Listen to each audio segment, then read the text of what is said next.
and welcome back to another episode of Rank Masters, the podcast where we find a rank list on the internet and do something with it. Hi, I'm Seth, and I'm here with... Silence. I'm here with no Bartholomew. I was trying to think of a funny name, and for the life of me, I could not think of one. I mean, Bartholomew is a funny-ish name, but you know. No, I said Bartholomew. Okay, I heard Bartholomew. Bartholomew. That's yeah, fair. Bartholomew. Blame it on Discord. Blame it on our microphones. How about that? But yes, hello, Bartholomew. What's up? Okay, well, my name's Trace. Hello, everyone. I don't want to go on with it. Yeah. Bartholomew is a weird name. I don't know. Giving up on the bit almost I'm giving up on the bit. Oh, I love that. How's your day been, Bartholomew / Trace? I'm tired. It's been a week. I mean, oh my god. I am ready for a break. I have been ready for a break for like the past month. Yeah. Which sucks because like I got a pretty good break over like Christmas, but I need one again already. We need another break. Yeah, it's already been a minute. Like by the time this episode drops, it's mid-March. We're recording this like end of February-ish, but it's hey, and by mid-March I will have my break. That's true, yeah. Maybe I'll come back refreshed. Who knows? Who knows? But yeah, so in case you somehow missed the blurb, I did literally at the intro of this episode. I don't know why I'm revisiting again. We're the Rank Masters. We find rank lists out there on the internet. This is episode like 9, I think. We've gone through a fair amount of really, really interesting lists so far. You're welcome to peek back on all of our previous episodes on whatever platform you're watching or listening to this on. But this week is going to be fun. This week. Because we've talked about something similar to what we're going to be talking about in this week's episode. In the past, we've talked about the top 10 greatest Disney villains. But this time, we're going to be talking about specifically Pixar movies. In fact, I have a list of the top 12 of them. I don't know why they did 12. But they did 12. The top 12. The top 12 Pixar movies. It's a spicier number than top 10. It is a spicier number than top 10. And I do like that. And honestly, you tend to go for a lot more like supernatural lists. And yeah. I struggle with giving input on them because I'm not very familiar with supernatural stuff. In case you hadn't noticed the trend with my list, I try to come up with things that I can make you guess on. Because even there, I think there are a few Pixar movies you haven't seen, but I'm curious. You're at least aware of them, and I'm curious what you think is on this top 12. So I might ask you at a few handful of times as to like how you think this list is gonna go. I unnaturally love being quizzed. I mean, you were literally over at my house and you said you had Jeopardy. Jeopardy for the and Wii. I freaked out because I was like, holy shit, you have Jeopardy? Like, I was so excited. I love random trivia. Yeah. I love being quizzed randomly. I like when my brain gets a little bit of a teaser. Like, I don't know what it is, but it excites me. So that's why I've been doing this trend of how like doing lists that I can make you guess on. So yeah, I probably won't make you guess immediately off the bat because I mean there's 12 of them here on this list, which isn't the entirety of Pixar's catalog. Pixar's catalog is huge nowadays. Like it's a lot larger than it used to be. That is how time works. Yeah, no. As time goes on, normally animation studios keep putting stuff out. Yeah, I don't know why I seemed like surprised by that. That's just how that works. Yeah, Disney Pixar have put out a lot of really good movies. Fair amount of iffy movies. I'm not sure how many of the quote unquote bad Pixar movies you've seen. I've watched a few of the most disliked ones recently, but that's not what this list is about. This list is about celebrating the good ones. This is the good ones, baby. This isn't about the bad. We might do another list sometime about like the worst Pixar movies. That would be interesting because I have thoughts about Onward. Specifically Onward. Yeah. Me too, actually. I don't like Onward as well. I mean, that wasn't the thought I had, actually. You like Onward? We can have that discussion. Actually, you know what? Screw it. Let's just get into that discussion now. I was iffy on Onward until a very specific scene that resonated with me very, very emotionally. I think objectively as a movie, it's not nearly as good as the rest of Pixar's catalog, but one scene hit me in the soul. Okay. I'll let you wait on it. I hated Onward, really, with my entire being. So why? we can have that discussion later. Okay, that's fair. When we talk about the worst Disney or Pixar movies or whatever we get into, we can talk about it then. Can I at least talk about the scene that hit me? Can I talk about that one scene now before we get into the actual list? I know we're the Rank Masters. I know we're supposed to be talking about the list, but screw it. This format's been weird since the beginning.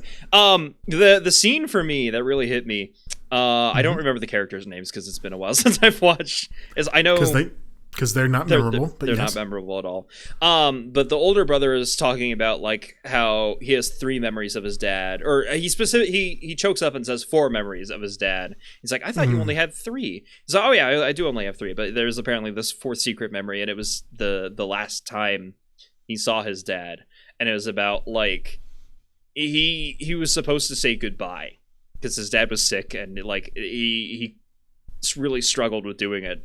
Because his last memory of his dad is with him being sick and almost unrecognizable and full of like tubes and medicine and all that jazz. And I'm like, that one resonated with me so much because that is my last memory of a lot of people. And everyone talks about relatability with the movie Onwards. Like, oh yeah, if you have a brother, then you should understand this movie. I'm like, no, that wasn't. I do have a brother. I didn't really care for the brother dynamic in Onward. But that conversation about your last memory of someone you care about really hit. That's it. It's weird seeing them in that sickened state where they don't look like the person you know. Yeah.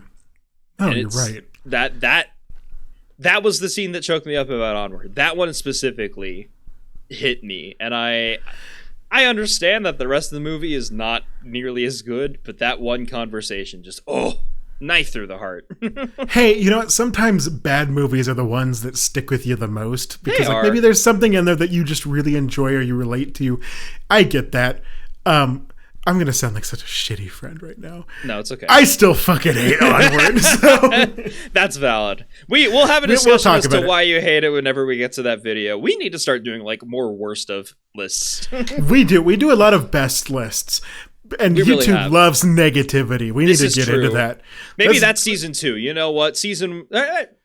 Who even cares about seasons? Maybe just so like episodes 1 through 10 will be positive, and then episodes 11 through 20 where it's all shit. It's all negative. We're gonna tear into everyone. Hey, we could. Why not? Right? You think you're safe? Absolutely the fuck not. But okay, so let's get into this top 12 list. Let's do it. This is coming from pastemagazine.com, which is a website I'd never heard of until I tried to find this list. But number 12 on this list is actually the recent Toy Story 4. And I'm curious what you think of Toy Story 4, Trace. Never seen it. You haven't seen it. I have never seen Toy Story 4. Let me tell you about, I have never been like the biggest fan of the Toy Story franchise. I mean, I think like overall, like they're good movies. I enjoy them. I don't know. I never got attached to them. Like, and I know that's weird because like I have such sentimental feelings about everything, like including my toys as a kid. So you think that this movie would be like, I am the target audience for this movie. People who can't give up their fucking toys as a kid. All right. Yeah. But still, like, I'm just like, yeah, the movies are good. But they don't like attach to me like a lot of other movies do. Like the characters don't like resonate with me. The storylines are like, yeah, they're good. I like them, but they just don't seem to stand out for me. So when they announced Toy Story 4, I was like, yeah, it's probably going to be another good movie. But I have never like thought, yeah, this is what I want to watch right now. I only have so much emotional capacity for movies that when it's time to sit down and watch a movie, my first thought isn't, yeah, Toy Story 4. Let's watch that one. That sounds great. And people have come at me. Sorry, I'm going to talk about this because people are going to come at me. And they were like, oh, you have to watch Toy Story 4. It's good. Like it's one of the, like it's so good. Like it's even better than like 3. And I'm like, that's cool. I still don't care. Yeah. I mean, I'll watch it eventually, probably because I like animated movies, usually more than I like normal movies. Same. But it's still not on the top of my list. Yeah. I mean, that's valid. I'm going to be honest. I haven't heard anyone say that 4 is better than 3. I really? think I hear that like all the time. Really? Okay. Yeah. We must be on very different parts of the internet, I guess. But yeah, I've heard a lot of people complain about how Toy Story 4 is like ruining the ending of Toy Story 3, because the Toy Story trilogy, the first 3 movies of Toy Story, definitely felt like it wrapped it up in a nice, neat little bow. And I will have things to say about Toy Stories 2 and 3, because hot take, they're the same movie. It's the same thing. Yeah, they are. Yeah, kinda, I guess. Yeah, okay, well, we'll discuss that later. But, like, I can't deny the ending of Toy Story 3, you know, with Andy growing up and passing the toys on to another kid, and that it kind of implies that is their infinite life of just, like, continuing to make kids happy. That was a nice, happy conclusion. That's purgatory. That is purgatory. But, I mean, it's a joyful life for toys. You know, they don't age, so I don't think they care. Sure. But it was very shocking to see the fact that Toy Story 4 would come out. And I do think... And now Toy Story 5? Oh my god. Are you excited about Toy Story 5? I don't know what's going to happen with Toy Story 5. Because I think as good of an ending as Toy Story 3 had, Toy Story 4 alert, also had a good ending. Woody leaves. Woody's already gone. That was Toy Story 4. That's what I'm saying. Spoiler alert. Woody leaves. So I'm like, I know that. Are you going to do Toy Story? It's been spoiled for me. Like, I know a lot of the story, not all of it, but I know a lot of the story. That's fair. Of Toy Story That's 4. valid. That's valid. But I'm like, how the hell are you going to do Toy Story 5 without Woody? Because genuinely, you have the gang being led by Buzz Lightyear now. And hot take, he's the least compelling character of the franchise. I don't. Yeah. He's the comic relief, and he's the Mike Wazowski, and I'm like, that's not. I don't care about that relationship nearly as much as everyone else in the story. And I'm like, okay. Isn't he voiced by Tim Allen? I think. I don't know actors. I'm sorry. The racist Tim Allen? I don't know actors. I'm sorry. Okay, that's fine. Sure, he's not a good person. I don't know him. Yeah, it was just I don't know how they're gonna do Toy Story 5. I think Toy Story 4 was fine. I think it hit very different emotional beats to Toy Stories 1 through 3. Because 1 through 3 was all about like connecting with the purpose you already have. And then Toy Story 4 is very much about finding a new purpose. And like, that's, sure, interesting story to tell about. I have no clue how they're going to continue with 5. I don't think it's necessary. I don't think 4 was necessary. But yeah, who knows? You haven't watched 4, so... I haven't watched 4, but apparently it was like one of the biggest grossing Pixar movies. So... I'm not surprised. It's understandable why they're like, hell yeah, let's go number 5. Because it made a lot of money, so... Yeah. I will say, in Toy Story 4, I did like the villain. And I'm saying that loosely because I don't know how much you know about this movie. I know it's the baby girl doll. Yeah, it is the baby girl doll. And that is obvious, like, as soon as you meet her, pretty much. Okay. But what happens with her is very interesting. I do like that dynamic. Because Disney's been doing weird stuff with their villains recently, but this was a good hit. Okay, I was like, because I've heard a lot of... I mean, I watched Shea Phillips Productions. Yes, same. He just put out a video about Disney villains that was very good. Highly recommend. Yeah, for real. Yeah, I get what you mean. He just put it out relative to us back in February. Relative to us. This video is probably coming out like end of March at this point. Like, we're planning ahead. We are planning ahead. We like to get stuff done early. But speaking of planning ahead, I plan that we should move on to the next number on our list. That was a smooth as hell transition. Smooth transition. You've got this. You're pro. Number 11 on this list of the top 12 is Soul. And goddamn, Soul chokes me up. I'm not gonna lie, this movie hits. Maybe it's the musician in me, but this one's great. I like Soul a lot. What do you think of Soul? Have you seen it? Yeah, I've seen Soul. I really like the movie of Soul. It is probably Pixar's highest concept movie that they've ever made. For real. And I really enjoy it. It really makes you think about the purpose of life, which is a weird thing to get from a Disney movie. But it was really, really enjoyable. And I don't know, they really outdid themselves. I mean, they did. The animation was beautiful. The messaging was beautiful. I don't know. There was a lot to really, really like about that movie. Pixar makes a lot of movies that are intended for both adults and kids. Like they're clearly made for adults in my opinion, but they're still accessible to kids. I think this is the hardest one for kids to attach to because this is so high concept. Like this is very much talking about like adult fears and anxieties of not living up to your purpose or your spark, as they call it, because it's spoilers saying. Actually, you know what? Just spoilers for the rest of this list. If you haven't watched every Pixar movie, you're gonna get spoiled. Get out of here. But like the messaging of just like your spark, the thing that is your passion for you isn't your purpose. Like that's a very impactful thing to think about. And the whole conversation about like, yeah, just jazzing, living is someone's spark. That is for a lot of people what their purpose of life is. That's cool. And that's something that a lot of people don't think about because I think a lot of people genuinely are lost souls. You know, they kind of get stuck in whatever it is they do and like how your passions can kill you because like it can be draining to really, really love something to the point where like you feel that is your whole life. I felt that, especially in college. I felt that with psychology big time. And I'm just like, it was a nice to have that kind of wake up call and be like, oh shit. There's so much more. Like, yeah. You know? It is fine to just live. You don't have to be some amazing person. You don't have to be like the best in something. You don't have to be such a grandiose figure to matter. You matter because you just exist. And having that as the messaging of your kids' movie? Yeah. Wild. Like, I honestly think they sat down and they were like, "This is going to be the first adult movie that we're going to animate," and then they sent it off to like the higher ups, and they're like, "It's got to be a little bit more kiddish." Yeah, there were some sections that were meant to keep kids entertained for sure. I noticed, like, he didn't need to be a cat. No, he didn't need to be a cat. That was all for the child thing. But like, it worked. It worked anyway. I don't think kids got the hippie messages. I think that was really funny.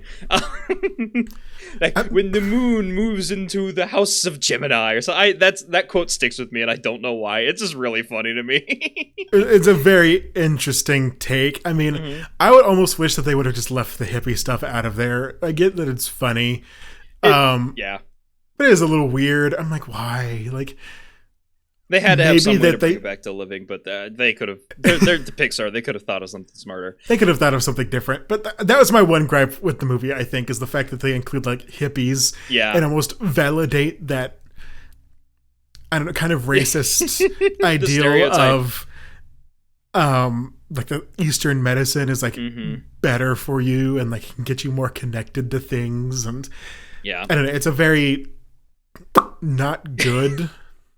Sorry, I wasn't prepared for that sound. Yeah. Oh, yeah, sorry. But yeah, I don't know. I wish they would have left that out.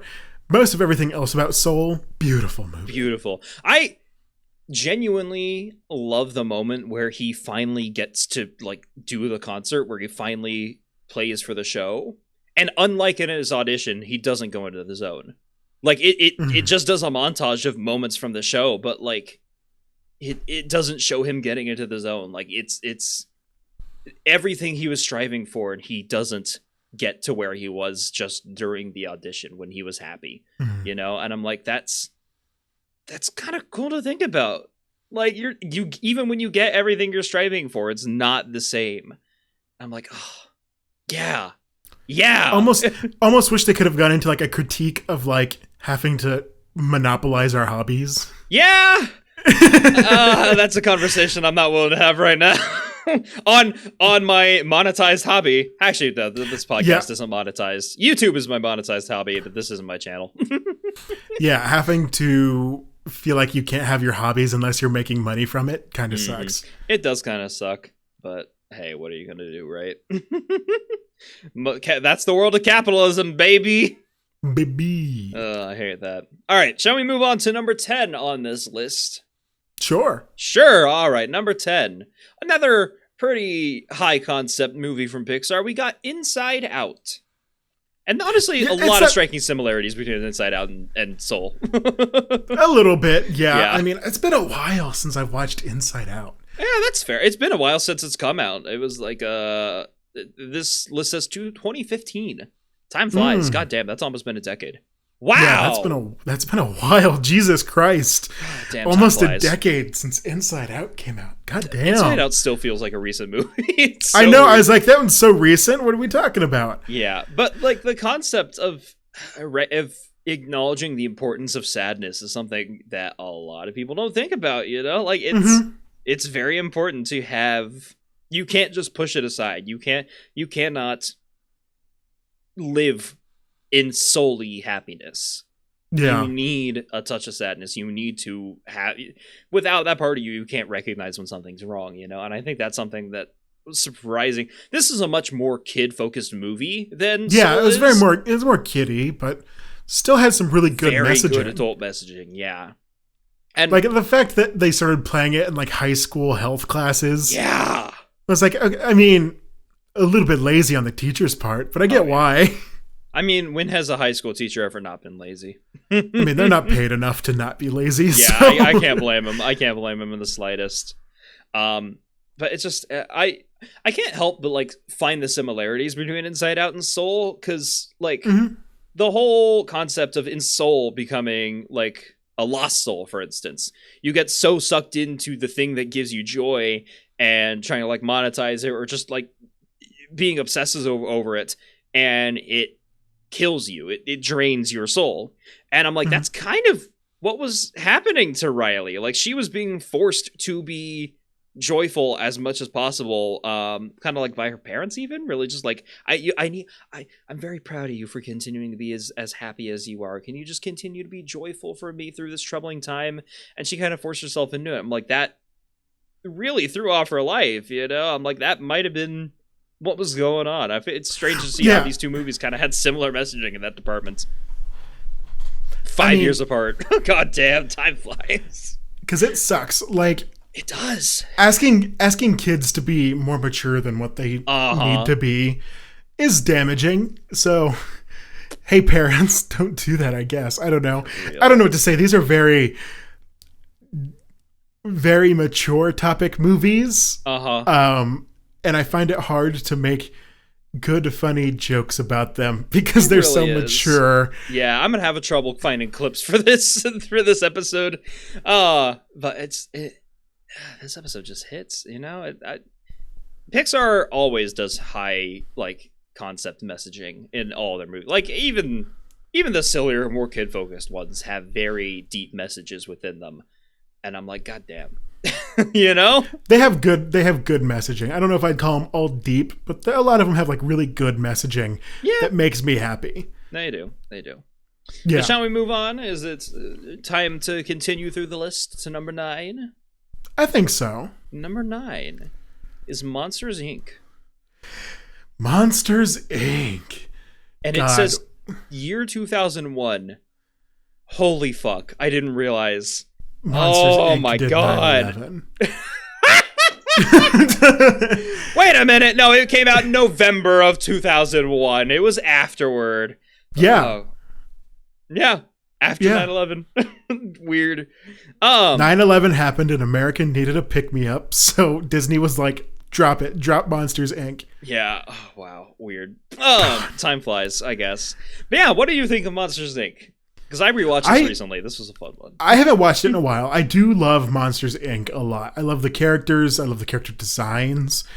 I think it's very cute. It is. It's so adorable. Boo is a fun character. Yeah. I don't know. I wish they would have made Sully a little sexier, but... God damn it, Trace. I don't know. It's weird because like I watch him and I was like, there's so much potential here. His character could be so much hotter. I will say he's hotter. He's hotter in this movie than he was in Monsters University, which I think is the opposite of what they intended. I don't know. Really? I think he was hotter in Monsters University. He's got the dad bod thing going on in this one, though. You know? Yeah, but like I also enjoy like the frat bro aesthetic. I don't enjoy actual frat bros. Knowing you, that makes sense. But I like the aesthetic. Like varsity jacket and like maybe a backwards cap. Fair. That's delicious, delectable. I get it now. I get you. But yeah, okay. Talk about messaging of Monsters Inc. now, because that's stop. Don't want to be horny for Sully anymore. I think that there should have been more gratuitous butt shots of Sully in Monsters Inc. All right, time to leave this podcast forever. Bye. We're not having an episode 10. This episode just ends right now. No, okay. No, come on. I'm with you. I'm just trying to talk with me here. Don't you think that they could have been a little bit of fan service, like they pulled an anime titty shot and like they should have given Mike Wazowski a dumpy? Yeah, that's what I said. No, I think you're completely off base there. Mike Wazowski is the comic relief character. He doesn't need a dumpy. I even said that earlier in this list. You know, he doesn't deserve to be sexy. But no, Sully. He doesn't deserve his sexiness. But Sully deserved to be sexier. Absolutely. And I think for me, the fact that this was a 2001 movie portraying basically a gay couple trying to take care of a kid, you know, because that's what this movie is. That's like, I don't know. I don't think you could say that, because like Mike Wazowski did have a girlfriend that was very prominent character of the movie. But so I never once felt. Did he take care of Boo with this girlfriend, or did he take care of Boo with his roommate, his gay lover? His gay lover. I mean, yeah, his gay lover Sully. I'm not focusing on the love between Mike and Sully. I kind of with you. I don't think there is any there, but I do think they only fuck for the purpose of fucking. There's no love. It's a loveless kind of fuck. Their relationship is more focused on Boo. They're a platonic gay couple with learning to be parents, and I think that's not a message you get in any movie from 2001. You know.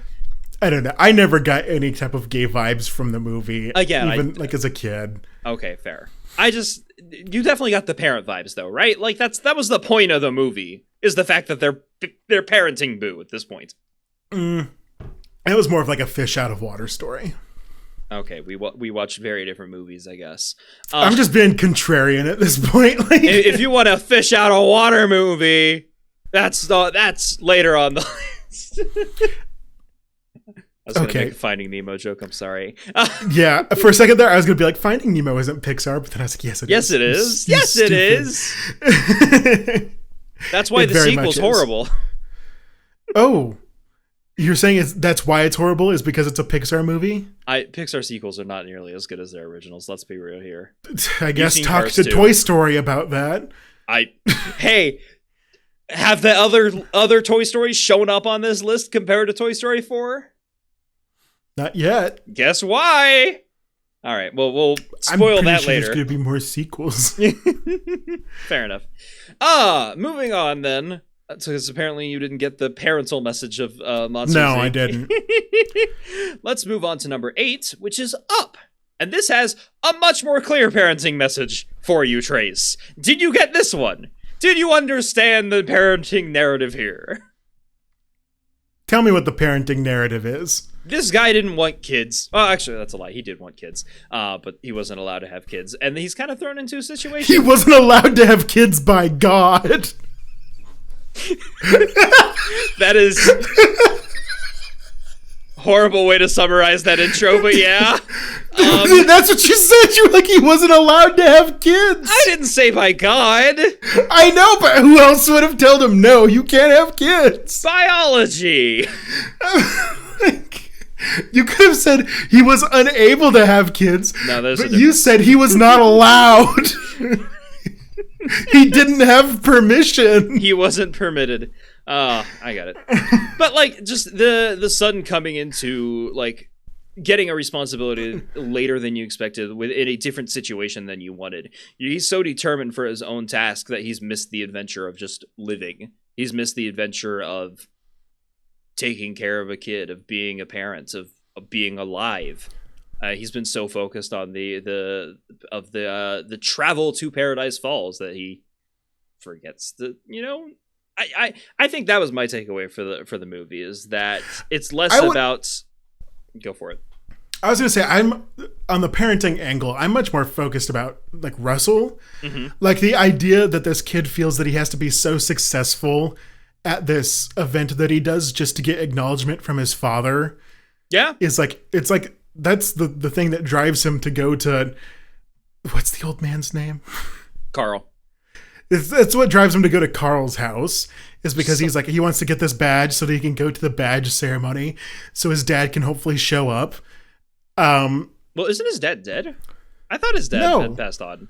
His dad is just, I don't know. Maybe his dad is dead. I thought his dad was a bad dad.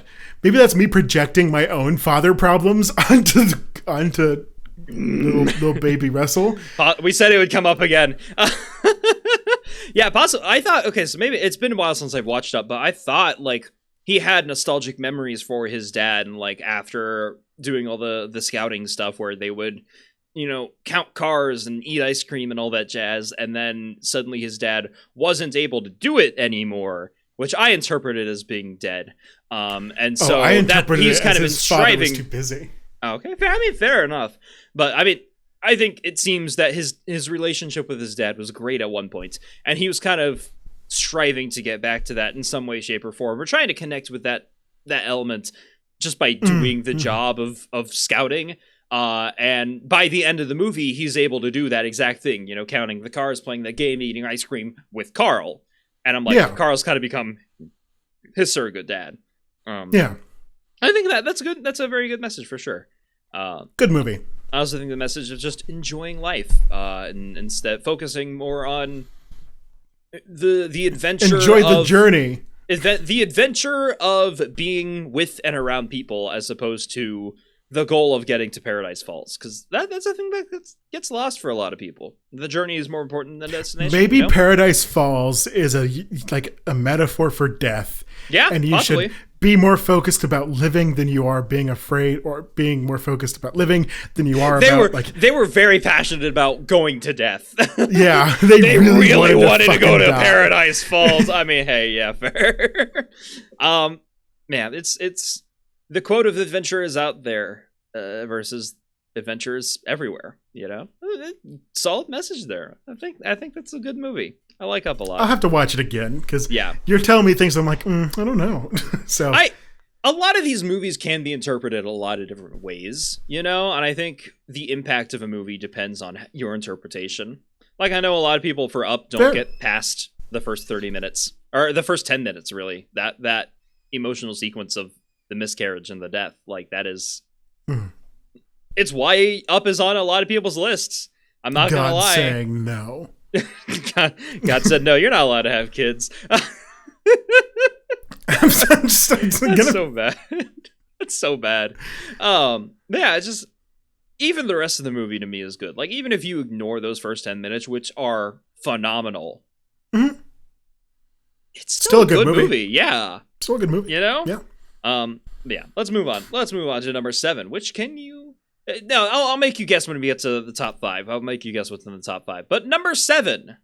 Okay. Coco. No reaction? The first time I watched Coco, I was on a plane. Never watch movies for the first time on a plane. That's a bad idea. I did cry on the plane. I remember that. Nice. At the very end. I was like, this is beautiful. The song, it hits. that is a moment. I've been saying it hits a lot in this episode, huh? What message did you get from Coco? This seemed more like a cultural message to me of just don't forget the people in your family. Don't forget the people in your life. Like, even if you, for some reason, think that they're like deadbeats, they're moving on or something like that, they're still your family. They're still there for you. And maybe there's more to the story than you know. But even if there isn't, I don't know. It's important to keep them remembered. Tell the stories of your family, I think. And that is something that I am vehemently against. Really? I don't think your family is owed anything from you. Okay. At all, ever. Fully agree. I was trying to seem like aversive to that idea. I don't think your family is owed anything to you. I think within a message, Coco is weaker than the other movies on this list. But and see, from a cultural perspective of just beauty and like understanding of, Mexican culture, fantastic movie. I almost want to say that, like, I don't know. I would have to watch Coco again to get, like, what is the overarching message of Coco? Because, like, it's been a while for one. Yeah, but true. Every time did it get brighter over here? Possibly. You said the reason it was dark maybe it's just dark in comparison to like my lighting, because it's gotten dark for me. It's getting late. No, yeah. Anyway, my natural lighting's going down. I don't know, because like every time I hear like some type of analysis of Coco, it always says something like, "Oh, you need to like always cherish your family and be there for them," and I'm like, "No, you don't. You don't always have to be there for them." That was the message of this movie. And I don't agree with it. I'm with you on that. I do think it's still a good movie despite disagreeing with its message, because the message is kind of secondary to the examination of Mexican culture. I think that is more important. It's more impactful of the movie to me than the actual, remember your family message or something like that. Which is interesting, because Pixar doesn't usually do that. I mean, it's good that they showed one singular aspect of culture in Mexico. I wouldn't even say Mexican culture, just a certain type of culture in Mexico. True. Yeah, it's not in the entirety. I mean, we also have to acknowledge that apparently Mama Coco is based off of an actual woman that they met, and they didn't like give any credit to the family or even like help the family at all. Yeah, I did not hear about this. What the fuck? I mean, I don't know if it's true. I'm going to put that out there. Okay. But it is something that people have said, is that Mama Coco is a woman who actually exists. And Pixar people met her and based a lot of the character off of her, but then like they didn't give any credit to her. They didn't do anything. They kind of just took her story and didn't pay it back. So wrong. Yeah, so okay.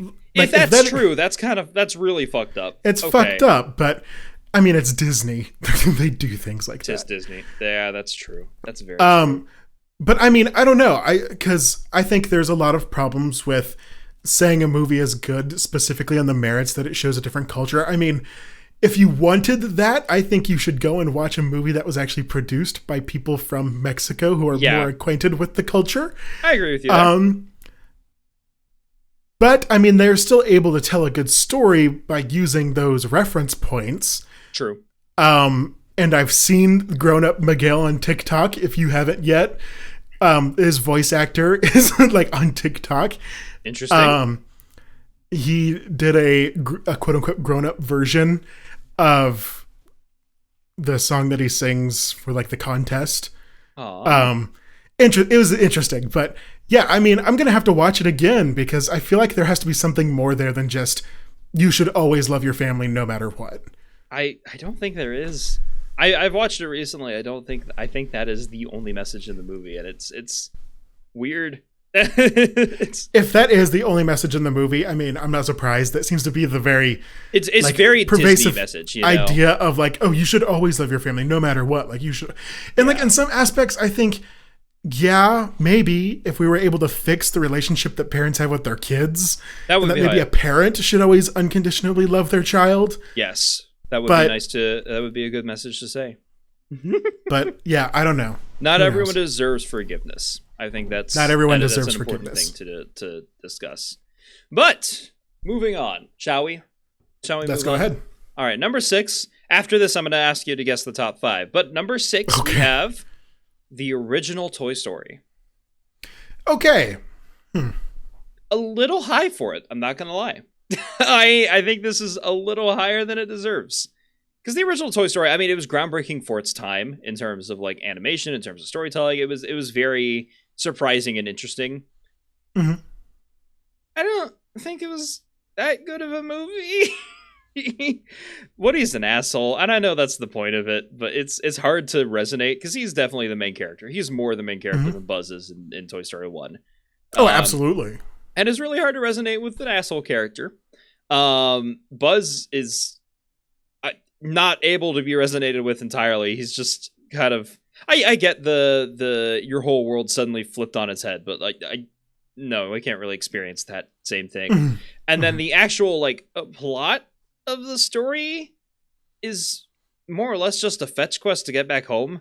Like it seems like a side quest that you'd find in a video game that's like eager to try and keep you occupied, you know? See, to me, I mean, I like I said, I enjoy Toy Story. I don't think it's like a movie that sticks out with me that much.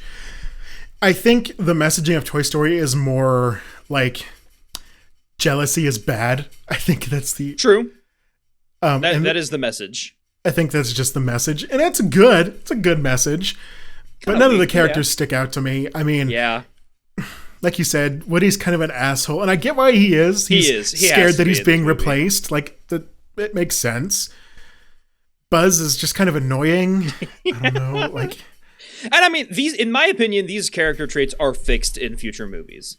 Buzz is still kind of comic relief. He's still... I don't really like him, in especially 4. But in 2 and 3, I think these character traits are fixed. But it's just... in 1, they're so hard to stick with. Like it's a solid movie, but compared to the movies behind it and the movies ahead of it, like I don't think 6 is where it deserves to be. I'd say maybe push it back to like 9. I don't think it's better than Monsters Inc.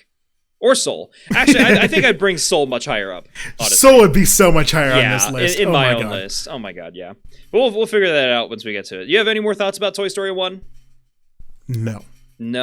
No thoughts. Head empty. Pass. All right. Well then, it is time to play the game, Trace. What do you think are the 5 Pixar movies that this list has placed above the original Toy Story? And I can go over the previous ones if you want to know what those are again, in case you'd forgotten.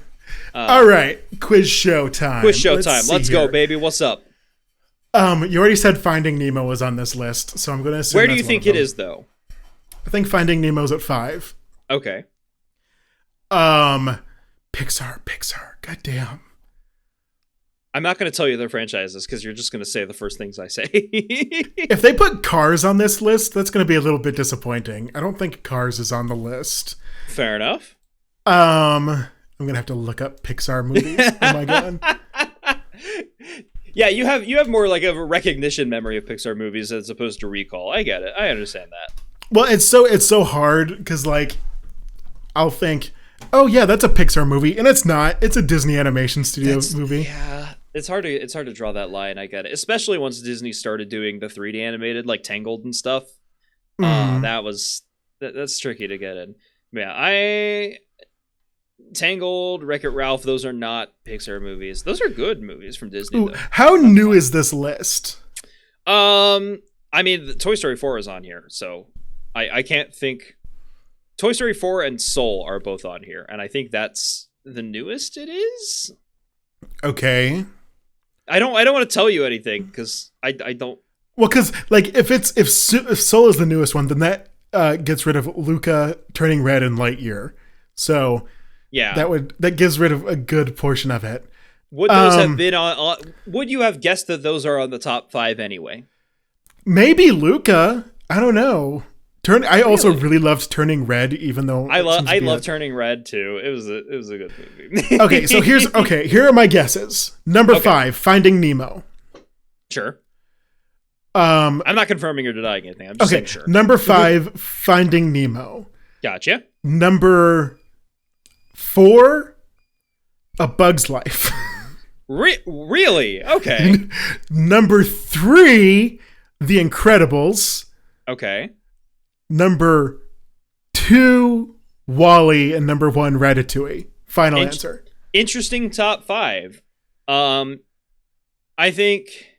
Don't tell me what it is. Just keep going through the list. I'll just keep going through the list because you might be a little disappointed by number 5, WALL-E. What? Yeah. WALL-E is such a good movie. It's so cute. It is such a good movie. I mean, it's a little fat phobic. We'll give it that. That's fine, though. It is. But I still love WALL-E. It's such a good movie. Could I tell you what the meaning of it is? God, Go no. for it. I haven't seen it in so long. But I think sometimes meaning is secondary to just telling a beautiful story about robot lovers. yeah, I want to see some robot action, okay? There's definitely a message about, the corruption of capitalism. There's a message about the focus on trying to remember Earth. Yeah, environmentalism. The main focus is robot lovers. Robot lovers. Yeah. One of them is shaped like one of those little tiny vibrator things that you put on the God tip. damn it, Trace. The tip. I'm not going to go into any more details there. Just the tip. Eve is a bullet vibe. I get it. I understand. But otherwise, I mean, WALL-E is a great movie. I love it. It is a beautiful movie. It is fucking gorgeous. The fact that I think it's like the first 30 minutes is entirely dialogueless. Like you get the names and the word directive. And that's all you get for the first 30 minutes until you get to like the spaceship. And that's cool. And it doesn't even feel like it. It really doesn't, because you're so caught invested up in the life of WALL-E and the life of Eve, and just it's beautiful. I fucking love this movie. So into it. I don't know. Like, I feel like it should be so much higher. Obviously, as I said in my rankings. What did I give it number 2, right? I think you gave it number 2. Yeah. Okay. We're not going to remember any of that ranking. No, Yeah, because Incredibles was forgot. 3. It was Nemo, A Bug's Life, Incredibles, WALL-E, Ratatouille. I forgot you put Ratatouille above. Okay, that makes sense. Mm-hmm. Well, WALL-E's great. I fucking love WALL-E. Fair enough. It's such a good movie. I'm a little mad that it's at 5. I don't know where I would put it, because I do have the advantage of looking ahead at what they have, and I think I know what you would say doesn't belong in the top 5. But yeah, we'll see. We'll see what happens. Shall we move on then? So that number 5 is WALL-E. Number 4, you ready? Sure. Yeah, you were close to Finding Nemo. Finding Nemo's number 4. I did kind of spoil it. I said Finding Nemo's on this list. I'm sorry about that. No, I mean, I probably would have chosen it anyway. I still think it should have been number... Like, WALL-E is leagues above Finding Nemo. I mean, Finding Nemo is still a good movie. I think it's funny that Merlin should have been a woman, but... Huh? It is what it is. Oh, okay. You're saying biology. I know. I forgot that you know. Yeah, because like animals. the clown, because the clownfish becomes like a female. Yeah. If the dominant female is killed, the dominant male then becomes a female for the next generation. That took me out of what I was trying to do. I was gonna try and make a joke because you said that WALL-E's leagues above Finding Nemo, and I remember leagues being a unit of measurement. And objectively, you did. I missed it. I said, haha, leagues. Yeah. I've already made the call out. I knew what it was. I want to bring more attention to it, I guess. Yeah. I think Finding Nemo is a great movie. It's good. Again, a very beautiful movie. I like the story. I like the plot of it happening. Mm-hmm. Not 100% sure I know what the message is. P. Sherman 42 Wallaby Way, Sydney, right? Shit, you're right. That is the message. Oh, God. We need to go to Australia! That's the real message. That's what Pixar's been trying to get out of us this entire time. Just go to Australia. Because I mean, they got me hook, line, and sinker. I would love to go to Australia. They did. I'm surprised you knew that like by heart. God damn, that's powerful. It's also been a very long time since I've watched Finding Nemo, so I don't know why that's in my head. Yeah, okay. But like, there's a lot of really cool moments in this movie. I mean, you get the stoner turtles. You get the surprisingly just kind of chill sharks. I like that organization going on. Relationship with the whale. Just maybe I've stumbled onto the message. Just be the messaging trusting, is ocean. You know? The message is ocean. Yeah, I mean, honestly, I think the messaging is to be more trusting. Yeah, because Merlin starts off being fucking terrified of literally everyone and everything. He's single thing. He's the single most like cautious person on the planet. And as someone who's also incredibly cautious of things, I get it. I understand. And maybe it's also going into a little bit of like, you should still give your kids some room. Yes. I mean, I understand that let them be alive. that the giving the room this time resulted in his child being taken away from him and like trafficked. It worked out in the end. It worked out in the end. Who cares about vigilante justice? Oh God, that's gonna get taken very out of context. Don't clip that. Don't put that anywhere. No, I want to clip that now. We're talking about Finding Nemo in this case, okay? Clip me talking about Sully's beautiful cake and how it was underserved. And don't clip that one. Okay. But yeah, like it's a good message about like there's a threshold of how much you should trust the world around you. And I think if you're too protective of your kids, they're going to rebel against you. They're going to not know how to navigate the world for real, and they're gonna get lost. And if you're too trusting of everything, you're gonna get in some pretty scary situations, like with the sharks. But there's a level of you need to let your kid be a kid. You need to be out there in the world. And yes, there's dangers. Yes, there's fucking anglerfish that will eat your wife. Dory is not his wife. His partner. His baby mama. What? No, Dory is just a friend. Friend of the family, Dory. What was the... Sorry, I'm thinking of the dead fish at the beginning. Who was her? Oh, his actual wife. Yes, I don't know why I said Dory there. I'm dumb. No, you said anglerfish, and I was like, anglerfish didn't happen at the very beginning. No, I'm thinking of the barracuda. Goddamn, I'm tired. It's been... We're tired. I'm tired. We talked about it at the beginning of this episode. Big carnivorous fish. Yeah, pretty much. What was her name? I don't remember her name. Wife. Did she ever have a name? I don't know. Maybe. Okay.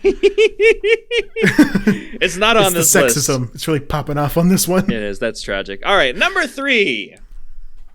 Ratatouille. Not at the number 1 spot. Really? I mean, I can get that. I'm also swayed, once again, by Schaefer-Ellis Productions. Yeah, Schaefer-Ellis showed me the light of Ratatouille, I'm not going to lie. But also, I really like Ratatouille. For one, I wonder why. I wonder why I like rats so much. That's so weird. I can't see your camera right now, but please tell me you motioned toward the rat cage behind you. I literally backed away and showed the rat cage. Yeah, literally, I have rats. Do you think these rats need a 3-story mansion? No, but I love them so goddamn much that I gave them a 3-story mansion. Like, it literally, to show how tall it is, it goes to the ceiling. Holy shit. Like, it is tall. It is and a it's tall cage. filled, as you can see, it is filled to the brim with like toys and ropes and hides. And you can tell how much I like that one right there. That little bat. They do that. They throw things on the floor. I have to vacuum constantly. But yeah, I love rats. I'm gonna like a movie about rats. And then a movie that says to like, anyone can be what they want to be and it's okay to strive for your goals. I'm gonna love that so goddamn much because I've been told constantly that I can't be what I want to be. So I'm gonna be what I want to be because that fucking rat can be a chef and I can do what I want to do. Yeah. I'm with you there. I spent most of my life being told that I can't do what I want to do, and I'm like, it fucking sucks being told that. But like everyone is always like, oh, don't you have something more practical? Don't you like? Don't you have something that's gonna make you money? Like, shut up! I'm gonna do what I want to do. I want to choke out everyone who says something like that. It just fucking sucks. But this movie was nice. It was a very impactful movie, letting you know that you could do what you want to do. And I don't think I would have seen how good it is to the extent that I have seen it now, if not for the Schaefer-Ellis video. He That's fair. He so really well. showed how good. I'm gonna watch that video when we're finished here. I'm gonna go watch it again and be like, he's goddamn right. Oh, so you won't watch a 2-hour movie Fantasia like I told you with the Disney episode, but you will watch an 1.5-hour video essay about a movie? Yeah, exactly. I can't blame you. It's a good video essay. Good video essay. If you haven't seen it, if you haven't seen the Schaefer-Ellis, I mean, just go check out Schaefer-Ellis Productions anyway. Fantastic channel. Fantastic. Don't want to talk about anything else going on because he's asked me not to. Ask me personally. No, Mr. Schaefer-Ellis himself. No. The crab. The crab. Yeah, I've met Tamatoa himself. It's great. Beautiful. All right. Is that everything we got to say about Ratatouille? I don't know. I love Ratatouille. I think it's great. I think it's cute. Yeah. Yeah, I think that's all I have to say about it. I was giving you the floor and you didn't continue. Rats are cool. That's it. Rats are cool. I agree. Toy Story 2 is number 2. I realized I didn't preface that the way I meant to. But yeah, you thought Bug's Life would be up here. Yep. Hi. The only reason I didn't say Toy Story 2 is because you were like, they don't do good sequels. And then you said something about, well, don't you see how the original hasn't been put up here yet? Do you see how the sequel is better than the original on this list, Seth? In the case of Toy Story, yes. You led me astray. Because I personally believe that Toy Story 2 is the best Toy Story. Oh, yeah, same. I agree. I agree in that department. But, I mean, I don't believe that it should be, what is this, number 3? Number 2? Where are we at? This is number 2. It should not be number 2. But it really shouldn't be number 2. But it's the best Toy Story movie, in my opinion. It is better I would have chosen it. I would have said this over A Bug's Life if you had not told me earlier that you had gaslit me into believing that there was only Toy Story 1 I didn't left. tell you what was on the list. I just told you my personal beliefs about what Pixar movies are. And I told you the general theme. Toy Story 2 is the exception that proves the rule. You said... No. You Tell me what I said. Rewind it. Someone go rewind this. Editor, rewind. Episode. No, you said specifically. Yes, what did I say? You were like, oh, there's a reason that the original movie hasn't come up yet. To your point, that the sequels were worse. So you were saying in this list, they agreed with you that Pixar sequels were worse. No. Yes. That is what I said. It was before we got to Toy Story 1. But that wasn't me saying that. Okay. Let the record show. Can I say something that's a little like controversial? It shows how my mind thinks. Toy Stories 1, 2, and 3 are the original. I think that is a single movie narrative, in my opinion. 1, 2, and 3 are one story. It is the Toy Story. So you're I think wrong. 4 is the sequel, and it's not as good. You know? No. No? You're wrong. You're just wrong. Okay, think of literally any other Pixar sequel then. Because we've got the Cars that had Cars 2 Cars and 3. 3 was better than Cars 1. I don't think it was better, but it was better. It was definitely better than Cars 2. It was about absolutely. there. Okay. I think Cars 3 is better than Cars 1. Incredibles then. Incredibles 2. No, Incredibles 2 is not better than Incredibles 1. Uh-huh. Finding Dory. Is that better than Finding Nemo? Oh, that one sucked. Finding Dory sucked. What other Pixar sequels can I think of? I can't think of any others. Well, let me think. I pulled up a list here recently. You did pull up the list. Monsters University is a prequel. I think they're about the same level, in my opinion. Monsters University is good. I don't think it's as good as Inc. Just the whole scare games did not need to happen, in my opinion. Yeah, that's fair. I think there was a very emotional section with the fucking like realization that you can't always be. Monsters University is kind of the opposite of Ratatouille. Wait a minute. Because you know what? You're right. It hits Mike with a striking realization that sometimes you can't be what you want to be. Yeah, but you can still use that to be something better. Uh-huh. You can find something adjacent. You could still pursue other passions you have, but sometimes there are closed doors. And that is the opposite of Ratatouille, which it is very much the opposite of Ratatouille. I hadn't thought about that until right now. Oh. They really put out Ratatouille and they're like, wait a second, fuck it, hold up. Wait a second, reverse. We don't want everyone to think that they can just be whatever they want to be. We gotta fix that one. That's weird. But yeah, Toy Story 2. I agree with you. I think Toy Story 2 is the best of the Toy Story franchise. I also think that Toy Story 2 and Toy Story 3 are pretty much the same movie. You have a twisted villain. I haven't I haven't seen it, so. You haven't seen 3? No, I haven't seen 4. I was talking about 3. Did you I not say four? 3 and 4 are the same? No, I said 2 and 3 are the same. Oh, okay. Then I heard you wrong. Sorry. Okay, sorry. Yeah, that's on me if I misspoke.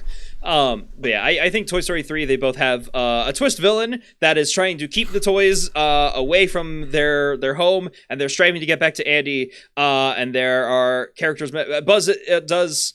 There's at least a Buzz with a very different personality from the Buzz we're familiar with. In the case of 3, it's the battery swap. In the case of 2, it's a completely different Buzz.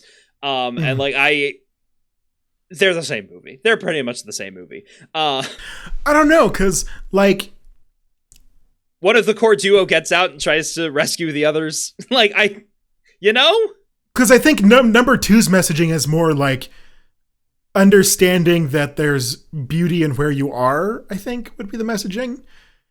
And then number 3's messaging would be like, it's okay to let go. I mean, I could see your message for number 2. I feel like... What do you think the message for number 2 is then?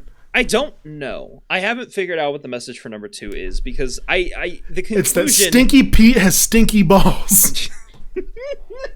That's the meaning of number 2. Oh my god. Did you fucking see the quote-unquote deleted scene at the end of Toy Story 2 where Stinky Pete just has 2 Barbie dolls in his fucking box? I'm like, Jesus Christ. I mean, like, probably. It's been a while. It's been a while since I've watched any of these movies. It's wild that they threw that in there. That was I wasn't prepared for that. Yeah, Toy Story 2, good movie. I don't think it deserves the number 2 spot.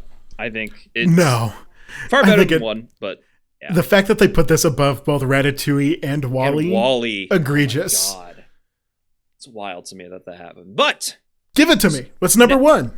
Do you want to make another guess as to what number 1 could be at this point, or do you want to just tell me? According to my list, it should be Incredibles, I guess, if we're going off the ones that I've already chosen. So what is it? Just tell it to me. You're delaying yourself like you're uncertain. Yeah, it is. Number 1 is The Incredibles.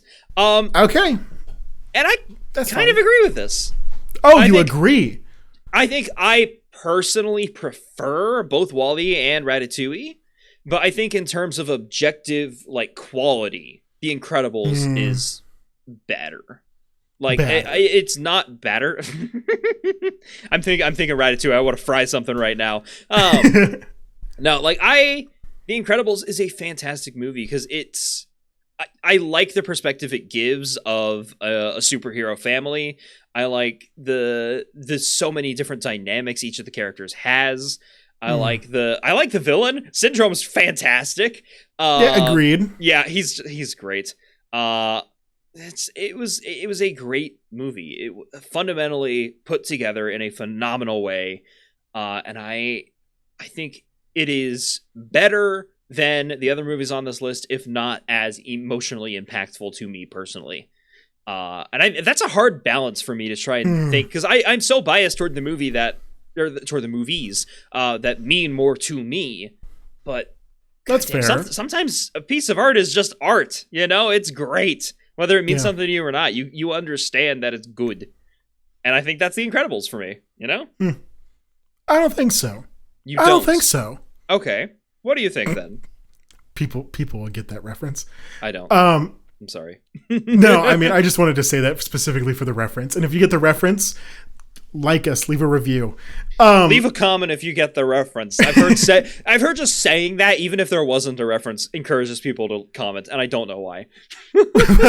Yeah, comment if you get the reference. Tell me where it's from. If you get the reference. I actually want to see if people actually got the reference. Anyway, no, I mean, I think it's a good movie. I think, like, what would you say the meaning of the movie is? You got to give me a minute for this one, because I think again, this is one that has less of a meaning and more just is art. It is a beautiful movie to me, and I think the meaning is less important than that. I think it's a similar situation to Coco. I mean, there's comparison to Big Bear. I mean, there's some movies that you watch and you're like, okay, this was made specifically for the art of it. Yeah, that's not The Incredibles. You don't watch The Incredibles and leave it being like, wow, that was artful. That was like. Yeah? That was made for the art. No, I don't see that at all. What do you think was the message then? I don't really know. It's like that's my argument, is like it doesn't have like a clear messaging in the movie. Like Sure, it doesn't need like a clear, concise like message to really get out there, but I think it didn't have like a strong enough core to it to make it feel better, more memorable. Really? I don't know. I'm going to get a lot of hate for this because Possibly. a lot of people love The Incredibles, and I get it. I think Yeah. Incredibles is probably like the third best Pixar movie, but I don't think it's number one. That's fair. That's fair. Because I think it lacks a clear, concise messaging through line that helps you really attach to everything. And I mean, there's some messaging of like dead end jobs, like True. destroy you. It's okay to like go after and seek the things that make you happy, or God, I wish. like oppressing a part of yourself will only make you not happy. You should seek to be fully yourself or something like that, maybe. But that's hard to put that message on there even then, because then you're just like, maybe, I don't know. Maybe like the how messaging is if superheroes were real, we shouldn't police them. No, I don't know. That's a message I'm not sure I could get behind. I think it's interesting that even your attempt to find a message didn't even address the family aspect of it, because I think I don't think the message is as impactful as the art of it. I do think that this was a movie made for art, but I don't think so.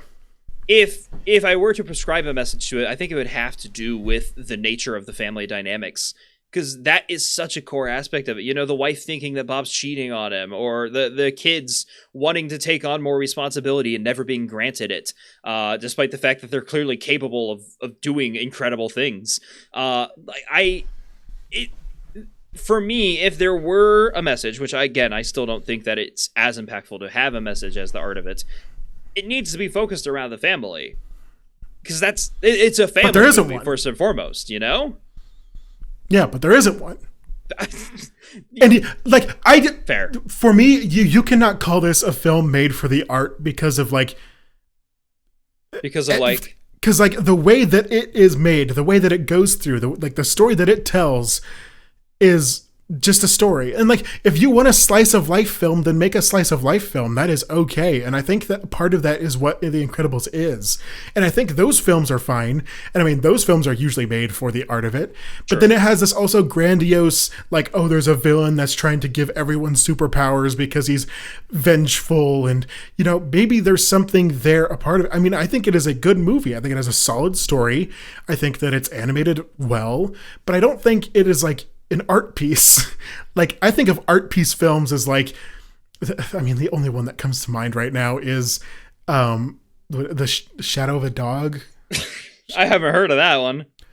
I don't know, like Fantastic Mr. Fox, I think. Oh, okay. That's an art piece film. That is like absolutely an art piece film. But I mean, that one also has. But Fantastic. You don't like Fantastic Mr. Fox? Not really, no. We have to end this podcast. We can't be friends anymore. I just don't like the style of humor in that movie. Like, I see the appeal of it. I see the art of it. I just don't think that humor is my taste. And I get that. That's my favorite movie ever. Well, bye. No, okay. Seriously.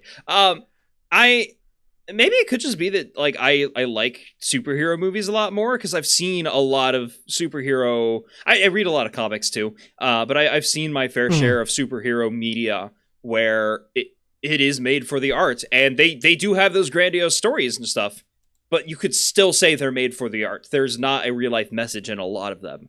And I think maybe just having that kind of background and being aware of a lot of artistic comics and stuff like that, where there just isn't a message, maybe that's what's helping me appreciate The Incredibles to that extent. I don't know. But I mean, I know you don't like superhero movies. I watch a lot of stuff that is just for the art, and like, I cannot see that in The Incredibles. I think it was made to tell a story, and that story just didn't have a good messaging through line. That's and fair. I don't, because like when I think of movies made for the art, like you were thinking of things that are very cinematic. They are very like trying to deconstruct something. They are, the messaging in the movie is for you to think of something in a different way, or to make you feel a certain way, or to invoke, an emotion. And that's not what The Incredibles is doing. It is just trying to be like, here's a family of superheroes and they get into wacky hijinks. And that's it. Okay. you didn't feel enjoyment or fun or like even just excitement with it? I mean, that's the emotion that this movie is trying to get you to feel. It's just hype and excited. Like it feel like part of the action. But I don't think that's what the meaning of the movie is to make you feel hype and excited about the action and what it is. I don't think that's what they were going for. That was the message. I think that's what they were going for. But hey, different interpretations, I suppose. No, I mean, yeah, we're going to have different interpretations of it. And it again, happens. I think The Incredibles is a good movie. That's true, yeah. You even said that it deserves to be like number 3. It's in my ranking, it's number 3. Yeah. I think it's above WALL-E. I don't know if it's above Ratatouille. I would say those two are on the same element, but we have the same top 3 at least. Different order, but the same top 3 of WALL-E, Ratatouille, and The Incredibles. And this list didn't have the other 2 in them. The fact that fucking WALL-E and Ratatouille are 5 and 3, like, come on, that's sad. That's disappointing. Ratatouille deserves at least 2. You were gonna outro, so it's okay to outro now. I'll stop. I was just gonna say, let us know what you think of the Incredibles. Let us know if you think it's an art film or if it's a message film, and if you got the message, what was the message? And also, if you got what Trace's reference was, tell us, because I didn't. I don't know what it was. And Trace isn't gonna tell me because I know him. He doesn't. I'm gonna send you a video when this is finished. Okay, so Trace is gonna tell me apparently, but I'm gonna pretend I haven't seen it next time we record. So you have to tell me what it is in the comments or the reviews. Is there anything else we want to say, or is that it for the Rank Masters, Trace? Say goodbye to my rats. Bye, rats. Say goodbye to them. Bye. Thank you. Is that where do we just cut after you say thank you? Stinky Pete has a fat hog.